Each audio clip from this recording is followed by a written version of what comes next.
It is time, ladies and gentlemen, grand finals here for our last day, our last StarCraft match, 2019 WCS Challenger. I'm joined here by Paulo, aka Cats. Cats, I'm a little sad. I'm a little sad, man. Hold me. Why are you sad? I'm sad because this is the last StarCraft series that we get to watch for WCS Challenger this year. Me too. It's been a really fun adventure for us all. And the results have been pretty much as expected, even though we've had amazing matches throughout. Yeah. Yeah, we're here. Expected is Neeb to win alongside Cyril. Yeah, I think a lot of people were sort of expecting Scarlett versus Neeb as the finals. Maybe Masa snuck his way in there. But like you said, Rainer Cyril at EU. Rainer Cyril, yeah. It's been a consistency. The scores don't tell the story of how close some of the and fun some of the games have been. Some of those games have been incredible. We've had a great season. I hope you have enjoyed it with us. And we are near the end of the line. All right, we got one last best of 7 for you guys before we take a break until, I guess, WCS Fall at Montreal.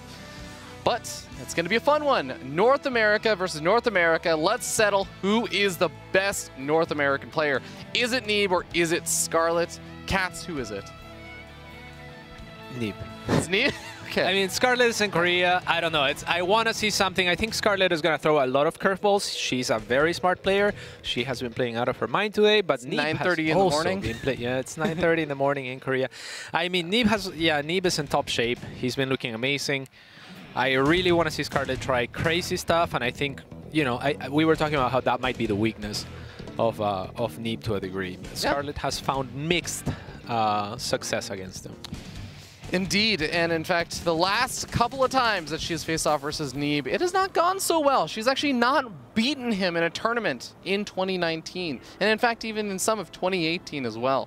We're going to see if she can change things as she is starting down here in the bottom left-hand corner of Tom Cruise. Is a Red Zerg player, Scarlett from Team Newbie.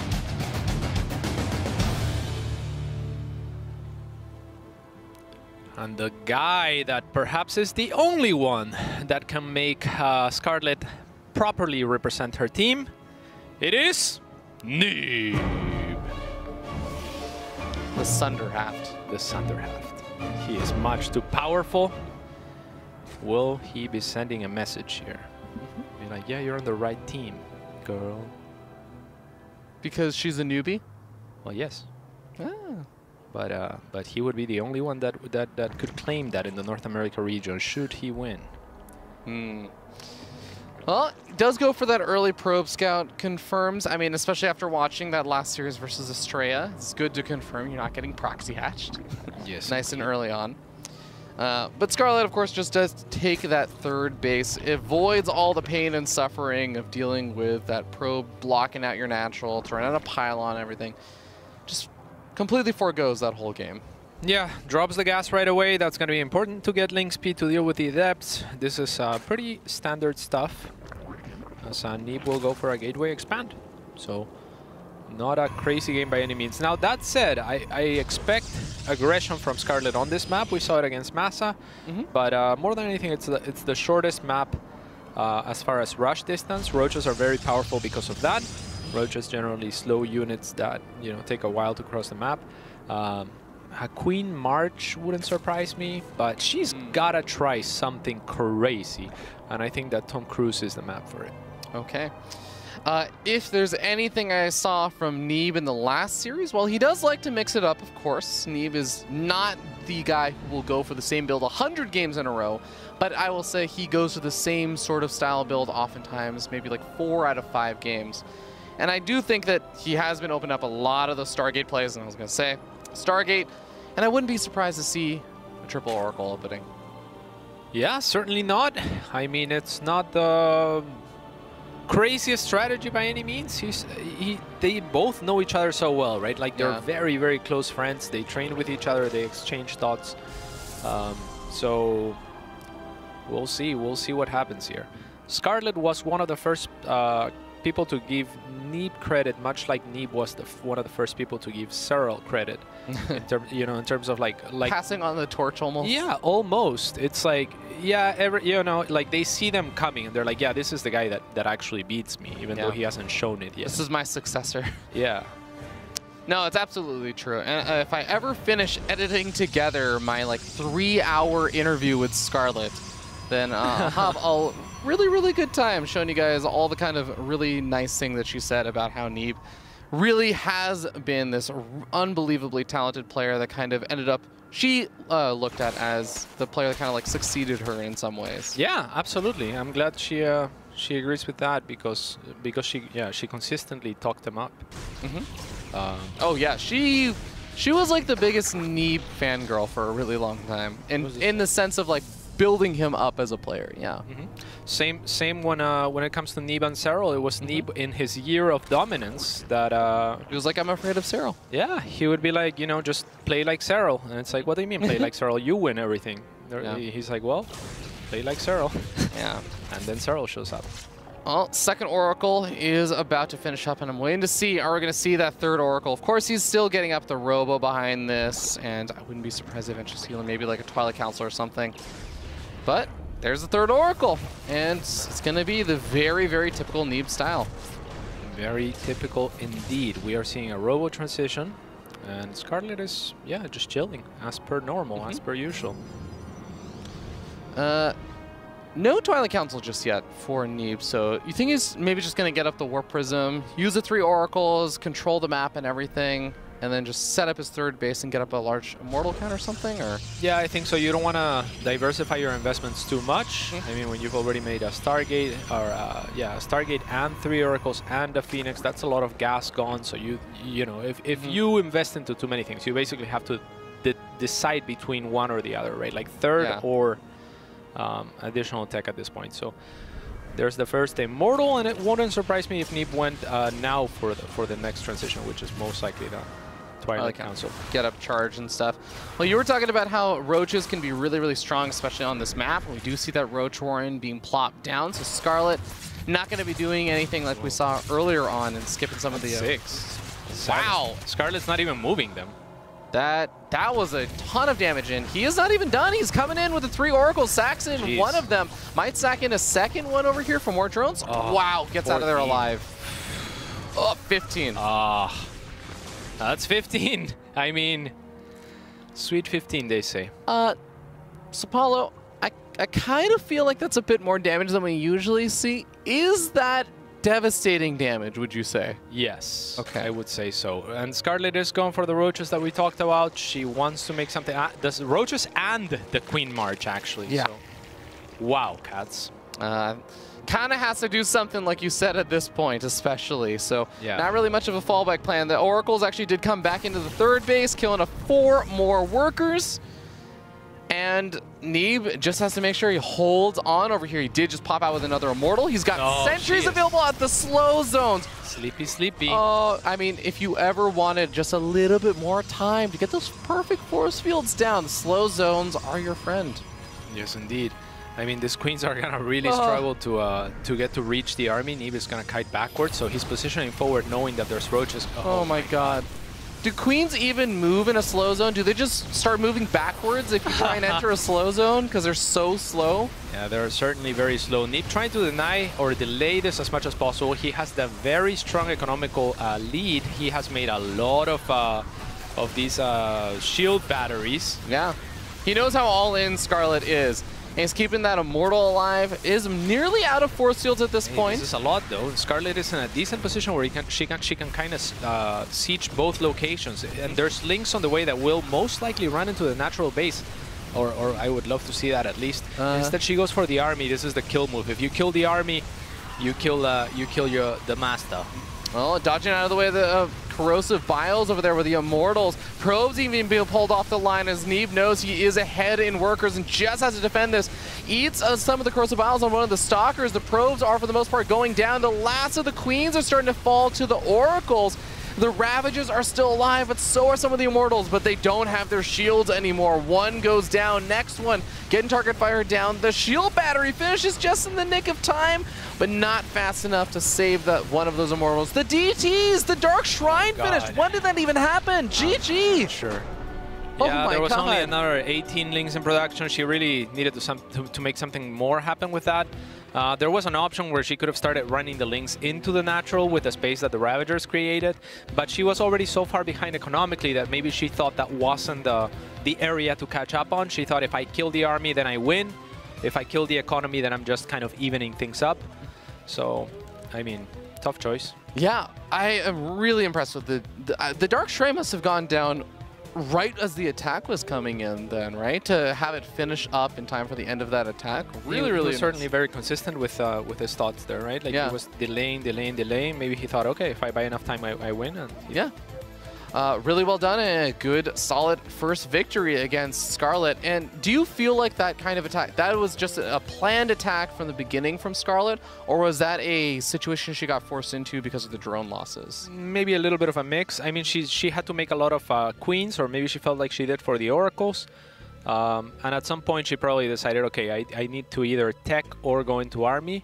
And she doesn't tech, and that's why Neeb recognizes, okay, in order for you to have this much, there is no tech, there will be no overseer, goes for the DT. So that's a great response from Neeb with the DTs. But I mean, I liked what Scarlett did. She tried to lean in on one front, and all in the army, no tech, no economy. Yeah, and definitely got kind of, given how much damage she took and everything, and of course that slows down the reinforcements, if she hadn't taken that kind of damage, that would have potentially been a really, really nice bust-in from Scarlett. Yeah. She possibly could have actually just completely broken Neeb right there. Yeah. But she was close. Yeah, she certainly was. I mean, Neeb had to prepare a lot there. He used the slow zones and positioning to his advantage. And here we are in game 2. Oof. Okay. Acropolis is going to be the stage for this second map. Remember, this is a best of 7, so you have a little bit more leeway to work with as Scarlett.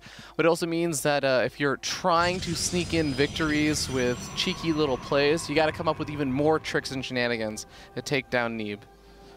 Yeah, she's got to see beyond.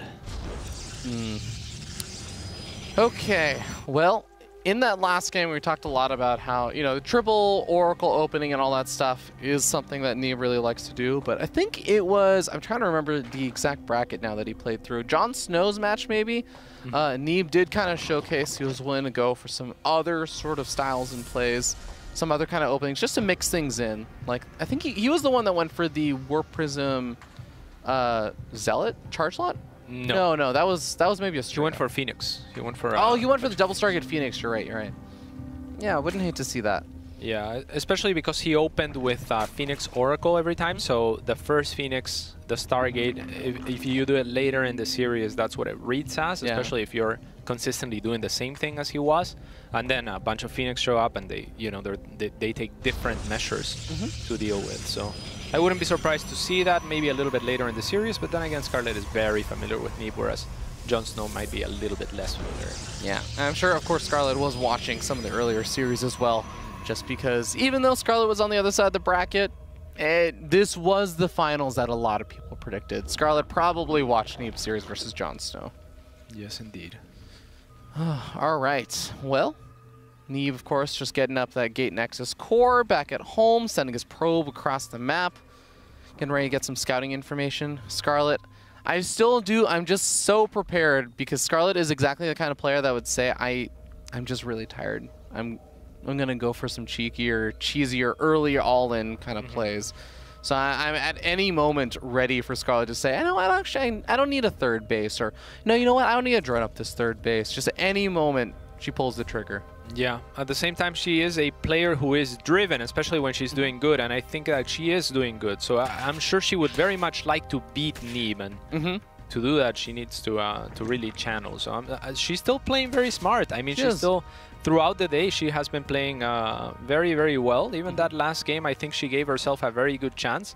But you can see, I mean, there's ping from playing from Korea, and there's sleepiness clearly going on, because losing 15 workers to that harass, I mean... Yeah.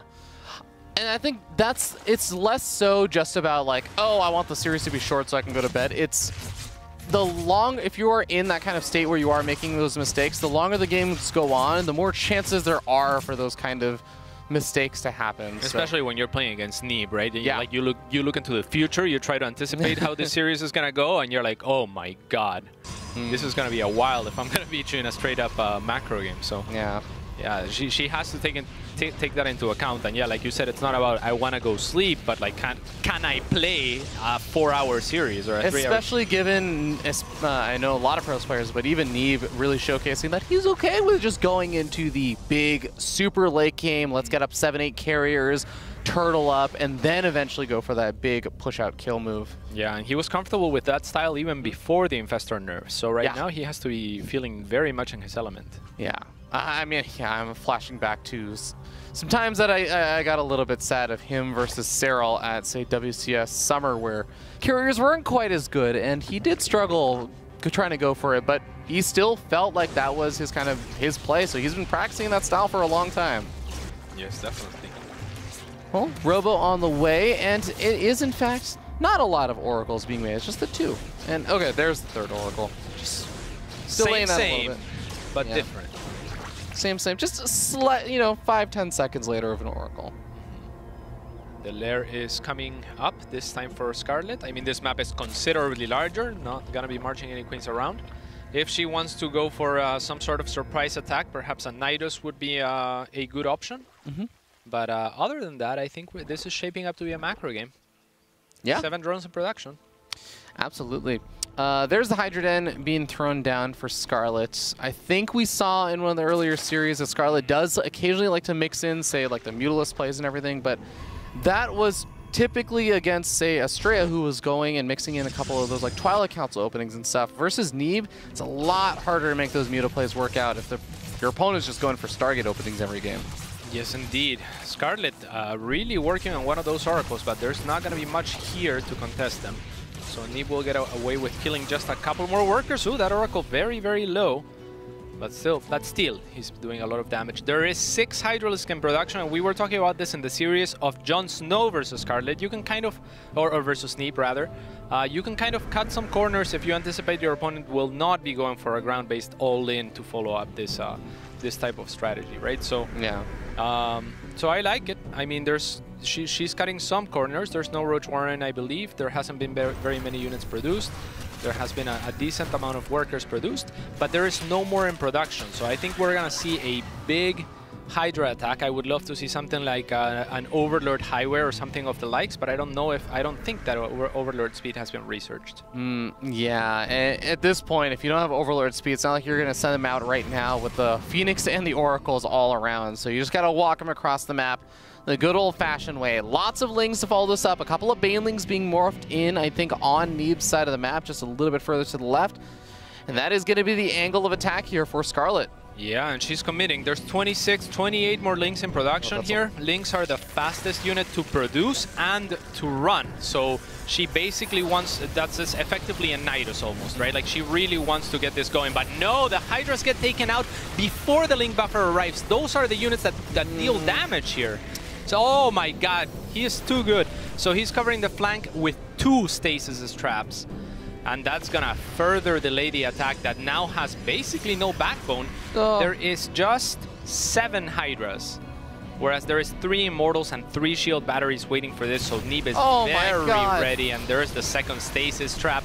Force fields the Banelings, and I think this is all she wrote, Neeb, quite honestly. How are you this prepared? The Hydras effectively have to fight completely on their own. Finally, the Lings are going to come out of the stasis trap as the Hydras are actually getting chased pretty far out, but the Oracles also still have a little bit of energy left over to help out.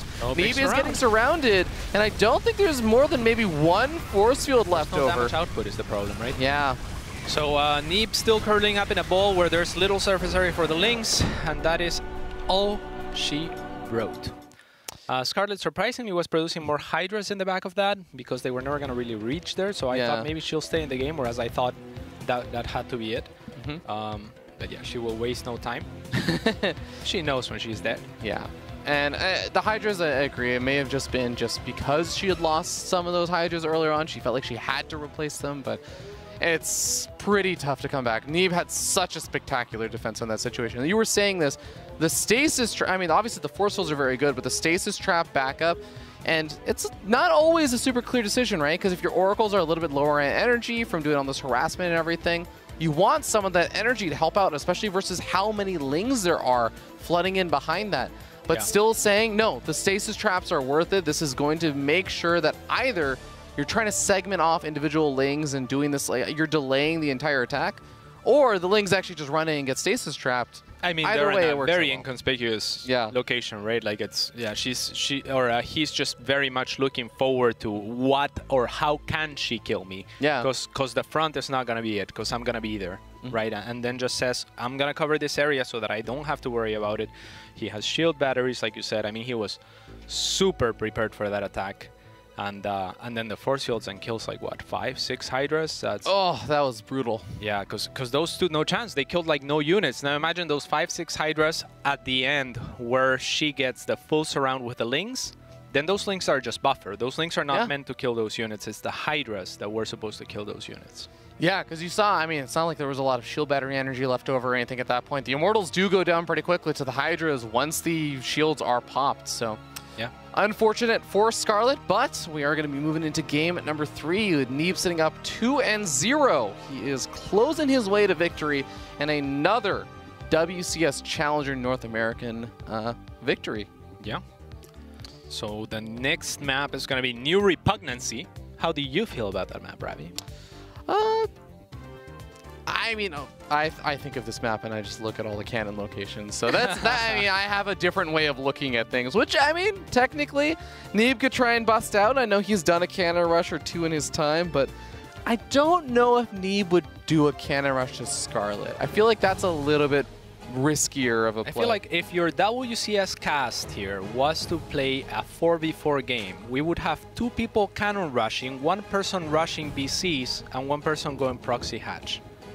What would our opponents ever do against us, Ravi? So we play a 4v4. So Nate is our like late game, and then Owisum Sauce and me and you are all just getting in their face. Yeah, we all proxy in 1 person's base.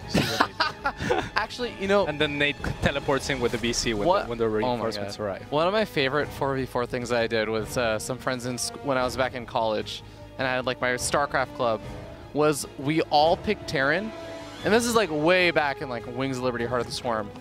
We all picked 1 person. It was a 4v4. We built 8 barracks connected to this guy's nexus, but we built it in like a little circle, so we covered each other, so the barracks are actually protected, and a lot of them finished. Nice. And that one guy immediately, he saw 8 barracks being plopped down in his main, he just left immediately. He was like, I'm done. Yeah. I mean, we could make the SimCity in such a way that that the person we cannon rush, the cannons could protect the proxy. Exactly, and the proxy would just be next to their nexus. So as soon as we kill them, I start mining their base too, and we have a new expansion right away. I like it. I like it. Maybe later. Maybe later. Yeah. No cannon rush shenanigans or anything coming out, as no surprises are had there.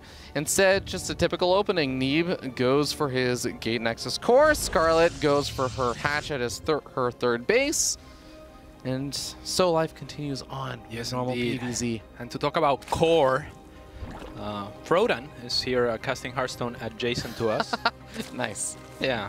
I like that transition. Yeah, good to see Frodan. He was asking about how StarCraft was going. My favorite thing was when he was just like, I can't believe Future's still playing. I'm like, no. This isn't the old Future that you're thinking of. For those who don't remember, there used to be another Future way back in the day. Oh yeah. That is, he still plays Brood War, streams Brood War, often plays with Artosis, actually. Future_SC on Twitter, as opposed to the current younger 17-year-old Future we saw today, which is Future of Terran on Twitter. Yeah, one would argue he should rename himself to Past now at this point, right? Like, you gotta honor the name a little bit. Like, this Future is the youngster up-and-comer. That's very true. Yeah. Well, actually, and then this Future eventually, when the next one comes in, he has to name himself to Present. Yes. So we got Past, Present, and Future. That would be cool. That would be a cool passing of the torch. Are there any players out there that have like a name that relates to another player's username? Actually, you know, there was a TLO. He was named the little one because his older brother was the big one, right? Yep, that is very true. I mean, many players take inspiration over there. Like there's DRG Ling, and then DRG Idra Ling as a copy of DRG Ling. That's a solid one. Oh yeah, and then we had a Slayer's Boxer and Slayer's Boxer for a while. Foxer, as we called him. Yeah, that was a good one. Foxer. Later turned Marine King Prime, actually. Yeah. By the way, on top of the double Adept opening that Neeb is going for, he is mixing things up from the Stargate opening. He goes for the Robo, adds on a Warp Prism, follows up with an Immortal and some Sentries. Cats? I think I know where this is going. I think so too. A blast of the past is the reason we were talking about all this, because the Choo-Choo Soul Train is abound. I heard Parting is streaming quite a bit. You know what? Saw Neeb in that viewer list one time. Oh yeah? Yeah. Oh, just maybe. Maybe he's finding his soul. He's finding his soul, his heart. Perhaps he is. Let's see what he is able to accomplish. There are additional gases being taken for Scarlett, as well as a lair and a roach worm being produced. So I'm not sure if she reads this. This is coming here. Okay, this will bring her up to 45 workers, and any more, it gets more and more difficult to hold. Yes, indeed. There are some links in production. Also, the lair isn't particularly going to help against an Immortal all-in. There is additional gateways being produced, so very much what it's looking like here. Neeb looking to snipe one drone and then pick up. Scarlett too good, moves the drones, brings the Lings and the Queens. So that will not happen. 10 roaches. All right. I think Scarlett's caught on to maybe some of the shenaniganry that might be happening. I know that a lot of the time, Protoss players will also go for like that kind of adept harassment of the Warp Prism as opposed to anything else. Because they don't have the Immortals out yet. They don't have Archons or DTs or anything else that you normally see. So yeah, is it a bit of a reveal that what's going to be coming up if you see like the adept harass from the Warp Prism? Yeah, a little bit. I mean, the Warp Prism is clearly not the centric point of this strategy. So the Robo must have been made for a different reason. Yeah. Probably Immortals, and if you're just using the Warp Prism and not really warping anything in, then it's fair to assume that you're waiting for a few Immortals before moving out. So Scarlett is going to be as ready as she can be given the tools that she has. She does have a lair that's not going to come into play for the most part, right? Like she's not doing anything with that lair. So that will end up hurting her a little bit. We'll see if Neeb is able to capitalize. Oh, a little bit of a hole. Okay, that actually ends up working in Neeb's favor. Yeah, a couple more force fields coming down, and he does lock out most of the Ravagers. Kills off a lot of the Lings and hasn't lost too many units so far. None. Okay, like a couple of solids here and there now, but there is no flank. I think Scarlett is in a lot of trouble yet again. Yeah, she's going to be able to pick off maybe one or two of the sentries, but actually it just ends up being one. The Warp Prism picks up the remaining ones. That 5-range Warp Prism still good enough to keep Neeb alive for a little bit longer in this. And that Sentry energy is just rebuilding back up, Cats. Yeah, I gotta love the idea for Scarlett here, trying to sneak those Ravagers in to pick off the Warp Prism in the back. But it's not gonna work out. Those Lings in the back are not gonna find much either. Oh man, even perfect micro from those Sentries, pulling back away from the Corrosive Biles. A couple of them gonna knock down the force fields, so that means that they can't really recover their retreat path that well. Nice micro with the Immortals picking up and picking off another one of those Ravagers. Scarlett on even supply when she's making roaches, never a good spot. Yeah, making roaches, making Lings, there is not much else in production. Who even adepts? Yeah, this is great because Neeb recognizes that Scarlett is probably going to have to make a lot of Lings in order to withstand this. And yeah, the Thunderhaft is doing it. Indeed. Corrosive Biles being dodged once again. GG gets called and Neeb goes up 3-0. Wow. I mean, that's Neeb mixing it up, right? He mixes it up like once a series, and it's kind of a free victory because it's so difficult to see coming. Yeah. Like, Scarlett sees it as soon as she could, kind of, but she was already making... Yeah, but she was already making a lair. She was already invested into other things. Like, again, if you think about the lair, it didn't do anything. Yeah. The Overseer wasted investment. The lair wasted investment. I'm not sure if she ended up getting roach speed, but she shouldn't have. So I don't think she did. Think she did. Yeah. because you just want the Link Ravager at that Yeah. point. You've already committed to the Link speed. If you hadn't committed to the Link speed, then the Roach speed becomes an opening, and then you maybe can hold with Roach Ravager or something like that. But and I think against a lesser Protoss player, Scarlett still maybe makes that work, but Neeb was so on point with both his control of individual units, his force fields. For the most part, there was that one little flub at the very beginning where he kind of missed some of the force fields on the ramp. Kind of. I mean, it even ends up working out for him. Like, I don't think it was on purpose so much, but maybe it was, like, because consistently he was letting some units bleed through, and that's what you want to do. You don't want to force field. Yeah, you don't want to force field the entire thing, because then they just back and you've wasted time, right? You want to force field after enough of the army has gone through that you're not going to take many losses or any losses. You're going to kill some army and section off the rest. He did that consistently well, and that's it. Yeah, I think one of my favorite things also, and this is like a really key thing that I see a lot of players mess up, is keeping the sentries alive. Because if you have those sentries, and oftentimes you have the immortals in the back and everything, they're whittling away at things, and then your sentries are the ones that are in the very front, and they're getting picked off, and then you lose that long-term sustainability. So you only have one, maybe two punches kind of prepared. But when you keep all the sentries alive like Neeb was doing, that's when you can kind of move in, pack up, move in, back up. And he actually did that 4 or so times. That is an excellent point. Like the units that you have, how you're advancing onto the map, that really should dictate the pace that you're willing to take, right? And here it's like Neeb is like, okay, that was a good trade. I can wait for my next warping.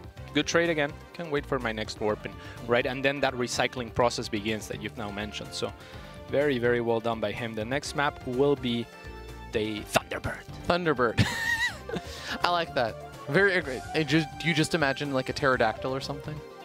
I'm not sure if I did a pterodactyl. I think I was ready to squeak. I was like making dinosaur noises. I'm really tired. Like they're talking about going to the dinosaur museum. Oh yeah. Sports makeup girls, Rosa and Lorenita. Shout out to them. Yeah, pretty fantastic. They're here crack of dawn, or actually like crack of morning when we have to do like the European broadcast and stuff. Showing up actually earlier than us. They oftentimes show up 15 minutes before us. Yes, indeed. True esports heroes behind the scenes. Okay, heading into Thunderbird. Neeb sending out that probe for the low ground at the ramp wall off. I know you're talking about this, Paulo, where not every single Protoss player likes to go for those wall offs at the ramp because that can be a bit vulnerable, but Neeb looked pretty strong against the shenaniganry that Jon Snow threw at him. Yeah, I feel like Jon Snow made a few mistakes though. If Scarlett saw that game, she might have tried to capitalize, but Neeb could also anticipate that Scarlett is the type of player that might capitalize, and then, you know, he's not as likely as to open this way, I think, as he was earlier today. So then Scarlett probably accounts for that, and, you know. Yeah.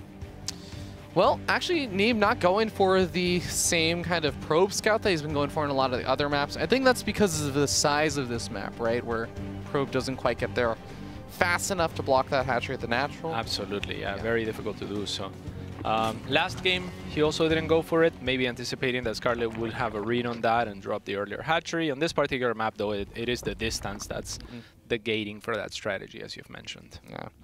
So instead, just opts to go for the Gate Nexus core, and we'll be able to eventually get that full wall off going. But one of the fun things about this kind of situation where you don't bother to send out that probe is it does make things maybe a little bit scarier if there was some kind of shenanigans heading across the map from Scarlett trying to punish him. But drone goes over to the third base. Scarlett is looking to grab this very, very quickly before her spawning pool even finishes. Yeah. So this is, yeah, I mean, this is pretty common, especially given the map. I don't know what Scarlett has prepared here, but it's gonna be difficult to break the Thunderhaft on this map. Would you, I mean, actually, I'm really curious. How do you feel about, let's say, for example, like a lot of the Nidoswarm plays and stuff that we used to see, but we don't really anymore? As often, I should say. This matchup? Yeah. I'm not sure how I feel about it. I think it really comes down to what your opponent is doing. On this particular map, I think that it's fair to expect that the Protoss will often open Stargate, especially if they have been like Neeb. I wouldn't be surprised if we saw double Stargate, for example, on this map. Yeah. And maybe in that situation, Nidus is not such a bad idea, because then you can make a lot of queens, account for the double Stargate, and then kind of similar to what we saw on Tom Cruise from Scarlett, only later and, you know, a faster type of reinforcement. So I wouldn't mind that at all.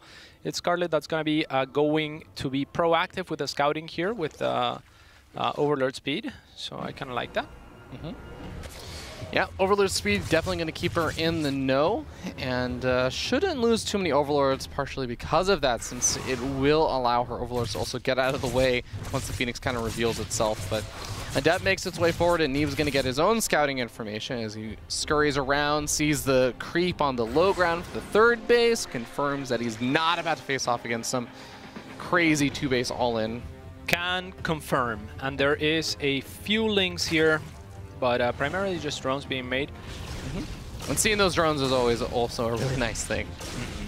The Overlord with speed will scout, but there's not going to be much to scout, and she knows it because the Phoenix is self-revealing of the tech going on, right? So she will confirm that it's an Oracle follow-up, which is kind of nice because it could be, I guess, a further Phoenix, but it's not worth $100, you know? It's like you need spores for either, and that's exactly what she's getting. Now, the only difference would be that you would need spores later for Phoenix because they can't move out until you have enough to, you know, actually kill some workers faster. Whereas with against Oracles, you want the spores a little bit earlier. So that's the little bit of information that she takes. Yep. And of course, is able to get up that spore caller at the absolute perfect time. Not too late, not too early, like you were saying. So that drone gets to mine a little bit longer. Robo follow-up, no surprise here from Neeb. But again, I think the eyes that we were having is probably going to be on Scarlett, like you were saying, Paulo, because it is kind of the onus is on Scarlett to mix things up. She has seen the way that Neeb really does like to play.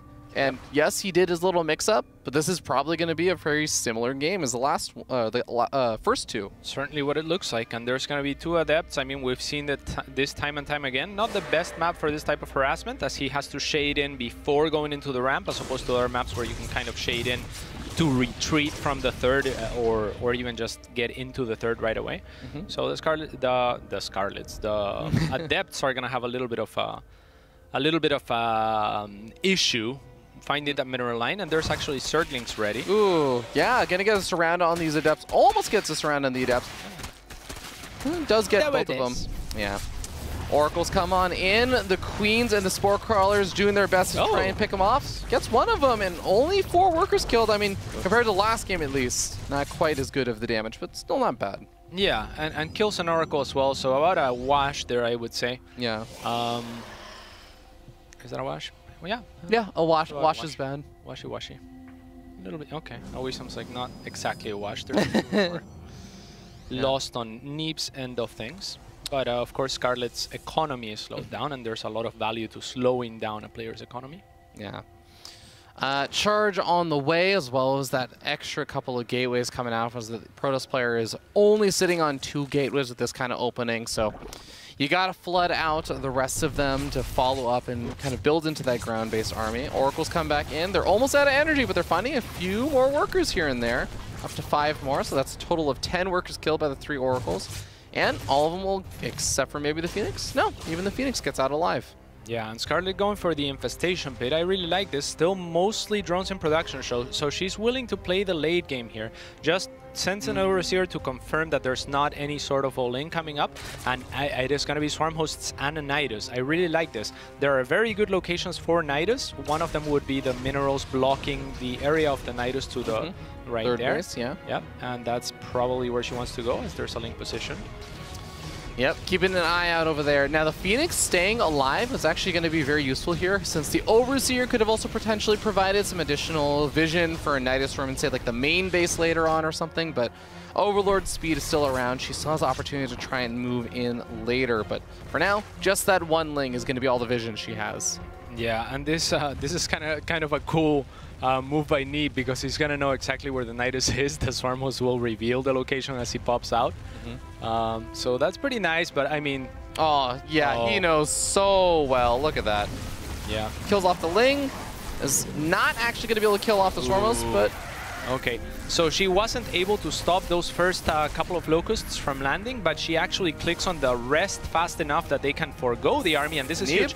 Yeah, this is very big. Kills a few workers, and we'll start working on the Nexus. That Nexus will fall to the next wave, should she be able to get it off. Oh yeah, and with that Nidus Swarm finishing up, it does seem like Scarlett has opportunity to dive in. Oh, nice! Oh, the Lings got through the wall, and now we end up seeing Neeb actually just charging across the map, literally with roaches. the Zealots. She's ready. Yeah. She's ready for this, at least partially. And I mean, I love this from Neeb because he's basically saying, okay, well, you made a lot of Swarm hosts, you're not going to have that much here. But the next wave of Locusts is now off cooldown. If Scarlett can hold this, if she can kill enough of the army of Neeb here, she will be in a fantastic position for the first time in the series. Neeb is losing a lot of his Zealots, or at least the hit points on those Zealots. Is it enough for him to just kill the 4th and back off, or does he need more? I am not quite sure. I think that Scarlett should go for the War Prism right now, just with the next wave of Locusts. Oh, but Neeb knows he's too smart. Or with the Ravagers, you mean? Yeah, I mean the Ravagers and or the Queens, but she needs the shielding of those Swarmers. Instead, she's gonna go for the checkmatey move of I'm gonna kill your 3rd, so you better kill me. Right, those were basically the 2 options. Will she be able to kill the Nexus? Neeb is just too good. He still has Zealots here for some reason, because he expects that this is a possibility. Keeping the War Prism alive and keeping some of those Archons alive, warping in safely on the left-hand side. Even the Roaches are starting to get pushed back thanks to the firepower of those 3 Immortals, and with more Zealots to tank on the front line. Neeb is making this contain look pretty good. He sure is. There's additional Swarm hosts here. I'm gonna pick off just Pylon. Yeah, the Phoenix and the Arcos trying to help as best they can. And more Force Souls being thrown down. The Ravagers do knock them away. War Prism doing a good job staying alive as well. That is kind of the lifeblood for Neeb to continue this contain for a bit longer. And Neeb is just so ready to intercept these Locusts with the Zealots. And now Scarlett's actually trying to go after some of the probes after the Zealots. Not really finding too much and even losing a bunch of these Roaches. Neeb is making this work. Yeah, and if you're Scarlett here, you really want to make Lings and just flood this because she has the money for it. The problem is the larva. So I was wondering why she's not making Lings. Then I checked the larva. She's very low, so she can only make Roaches or Swarm hosts to be larva efficient here. Neeb losing a lot of his sentries over here, though. Even going to take some damage on his Immortals or the Corrosive Biles. We're starting to see the Locusts finally getting the damage done that Scarlett was looking for. 14 workers go down, and Neeb is also forced back on the front lines. Yeah, this is excellent. There's more and more Niduses coming. The Immortals survive, sure, and again, if it had been Lings, that army dies faster, and the chase is on for Scarlett, right? But unable to do so because larva starvation, especially because the 4th was taken down. There is a Spire on the way, which is a very nice move from Scarlett. As you know, there has been no Phoenix production, the economy is being hurt, and there's basically no anti-air otherwise. All right, that's all. Could have done so much more. Yeah, I think Scarlett says, okay, if I hold, I win. Yeah. So instead of dropping the Locust at the 3rd, she's gonna come and drop whatever she can here. Yeah, the Archons deal with those Locusts fairly quickly, but not before they do a bit of damage. The Zealot frontline buffer is starting to get a little away. Yeah, I think you just pull drones and make sure. I would pull drones from the natural and the 3rd. You can't let the Roaches die or take any more damage here. Oh my god, and actually if there's a couple of Zealots on the left-hand side, if Neeb actually takes out the Nidus Swarm, the Locusts can't, or the Swarmos can't come back in to help defend, man, right? and the Roaches are dying. Eventually, she's gonna want to pull the drone, so the earlier the better. I think that this is a very important thing to do right now. And it's just not happening. I mean, Neeb could actually win this game. Yeah, no! He does! Scarlett taps out 111 supply to 80. I can't believe you've done this. Like, wow. Okay. Scarlett, the thing is, Scarlett has so many Roaches that are gonna die very easily. There's only like 1 Archon for splash damage, maybe 2. There was 1 Archon left and a lot of charge losses to be fair, so I think if you just pull drones from the natural and the 3rd, and you have the Roaches behind them to actually deal with the army, once the army is gone, you counterattack and you probably win. And even if you don't, I mean, at least you don't die, and you certainly did a lot of economical damage. So I think that was, I think that's what she needed to do. I wonder, this is one of those things where we get to see a lot more than maybe the players, and I could be totally wrong about this, but I wonder if Scarlett had sent the wave of Locusts in, but then was totally focused on the defense. wasn't actually 100% sure how many workers she actually killed with the Locust. That's likely. Because they're just, you know, they're on an attack move. We saw that they were just killing Zealots a lot of the time. Yeah. She may have thought that Neeb had more workers still left over and still had a transition point. She never killed the Nexus. That is the one excuse I would buy, Rav. Yeah. I was ready to shut down whatever excuse you gave, but that's actually a pretty good one. Yeah. If she wasn't aware of how much damage she did on the other side, then yeah, maybe she felt like she couldn't afford to pull the drones. But, ladies and gentlemen, that does mean your WCS North American champion is once again going to be Neeb. He has effectively just been the champion almost every single season this year, but congratulations, and that means that he walks away with $1,600 for first place, all the WCS points. Scarlett's still going to be walking away with some money of her own, and also shout out to Future and Masa, our Terran players of North America, coming in 3rd and 4th place, and all the other players that came in 8th place, and group stages as well. Still walking away. Group stage players walked away with $400. Cats. Future, the one person to take one map, shout out to him. From the Neebster. That's actually a really good point. Big shout out to him. Well, Cats, this is, again, the final WCS, NA, or EU broadcast for Challenger. This is the last time this year that we're going to do a Challenger broadcast in this studio. Do you have any final thoughts to close things out? From myself, the wonderful people of production, our wonderful observer, esports makeup, Nathaniel in the back, and I'm sure you. Thank you so much for watching. I hope you have enjoyed. And have a wonderful StarCrafting. Is that Happy StarCraft? Yeah. Happy StarCrafting. Have a wonderful rest of your time. And guys, enjoy WCS Fall coming on up.